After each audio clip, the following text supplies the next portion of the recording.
మంచి ఫలితాలు సంప్రాప్తిస్తాయి. తదుపరి సింహరాశి. సింహరాశి వారికి ఈ వారం అనుకున్న పరిస్థితులు గోచరిస్తోంది. వృత్తి ఉద్యోగాల్లో చిన్నపాటి పెద్దపాటి మార్పులు ఉండే అవకాశం గోచరిస్తోంది. అనుకోని విధంగా స్థానచలనం ఏర్పడుతుంది. ఉద్యోగం కూడా చెప్పపెట్టకుండా తీసేసే పరిస్థితి కూడా కనిపిస్తోంది. ఎందుకు తీసేశారో కూడా తెలియని అయోమయంలో ఉంటారు. మనం ఏం తప్పు చేయలేదు కదా, ఎందుకు తీశారు అనే ధోరణి కూడా ఏర్పడుతుంది.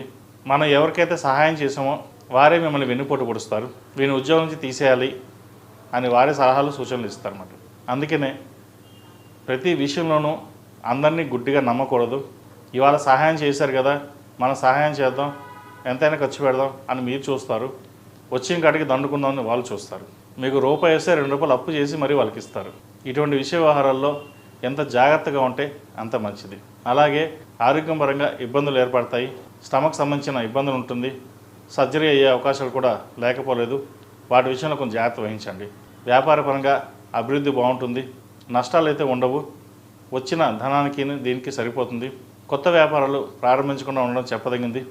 ఏదైనా వ్యాపారం ప్రారంభించాలంటే మీకు మీరుగానే వెళ్ళడం, భాగస్వామి లేకుండా వెళ్ళడం చెప్పదగినది. భాగస్వామితో వెళ్తే కష్టం మీది, ఫలితం వాళ్ళదే అన్నట్టుగా ఉంటుంది. మీరు ఎంత కష్టపడ్డా ఫలితం వాళ్ళకి దక్కుతుంది. ఇంట్లో జీవిత భాగస్వామి ఇబ్బందులు పెట్టడం లేదా చీటికి మాటికి గొడవ పడడం జరుగుతుంటుంది. మీ మాటలు నమ్మకపోవడం, వినకపోవడం జరుగుతుంది. ఎందుకంటే ఒకప్పుడు ఫ్రెండ్స్ని నమ్మి బిజినెస్లో కావచ్చు, వారికి డబ్బులు ఇవ్వడం కావచ్చు జరిగి ఉంటుంది.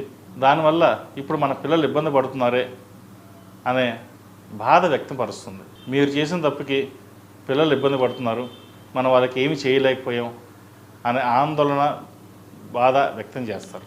దానివల్ల ఇంట్లో మనస్పర్ధలు ఏర్పడతాయి. కాబట్టి ఏదైనా సరే కుటుంబం తర్వాతే బయట వాళ్ళు. కుటుంబం అంటే భార్య, పిల్లలు, తల్లి, తండ్రి, వీళ్ళ తర్వాత మిగతా వాళ్ళు. ఏ రూపాయి సంపాదించినా, రూపాయి ఖర్చు పెట్టినా మొదట వాళ్ళకి ఖర్చు పెట్టండి, తర్వాత బయట వాళ్ళకి. అపాత్ర దానం చేయడం మంచిది కాదు. బయట వాళ్ళు సహాయం చేయడం తప్పు లేదు. కానీ అవసరం ఉన్నా లేకపోయినా గొప్పలకు పోయి ధనాన్ని ఎక్కువగా వెచ్చించడం మంచిది కాదు.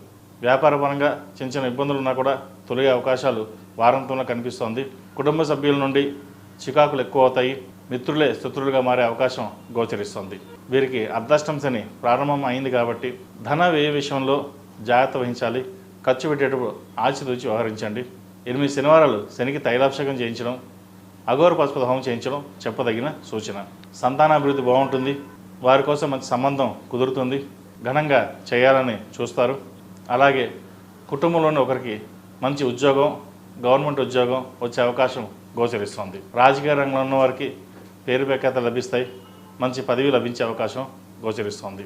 విదేశాల్లో ఉన్నవారికి విద్యాపరంగా, వైద్య విద్యాపరంగా, సాఫ్ట్వేర్ పరంగా అనుకూలంగా ఉంటుంది. వ్యవసాయ రంగం వారికి వ్యవసాయ పరంగా కొంత నష్టం వచ్చే అవకాశం గోచరిస్తోంది. జాగ్రత్త వహించండి. ఏది ఏమైనా సరే ఈ రాశి వారికి ఈ వారం ప్రథమార్థంలో కొంత మిశ్రమ ఫలితాలు ఉన్న, ద్వితీయార్థంలో కొంతవరకు బాగుందని చెప్పవచ్చు. ఈ రాశిలో నిర్మించిన వారికి కలిసి వచ్చే సంఖ్య 1, కలిసి వచ్చే రంగు తెలుపు. ఏదైనా పని మీద బయటికి వెళ్ళేటప్పుడు ఆదివారం కానీ గురువారం నాడు కానీ వెళ్ళండి, మంచి ఫలితాలు సంప్రాప్తిస్తాయి. ఈ రాశివారు ప్రతిరోజు ప్రతినిత్యం ఓం నమః శివాయతో దీపారాధన చేయడం, అలాగే సోమవారం నాడు రుద్రాభిషేకం చేయించండి. మహాన్యాసపూర్వక ఏకాదశి రుద్రాభిషేకం కానీ, ఏకవార రుద్రాభిషేకం కానీ చేయించండి. ఏదైనా చిన్న చిన్న సమస్యలు కానీ, నరదిష్టి కానీ, ఫైనాన్షియల్ పరంగా లాసెస్ ఏమైనా ఉంటే కొంతమేర తగ్గే అవకాశం గోచరిస్తుంది. తదుపరి కన్యా రాశి.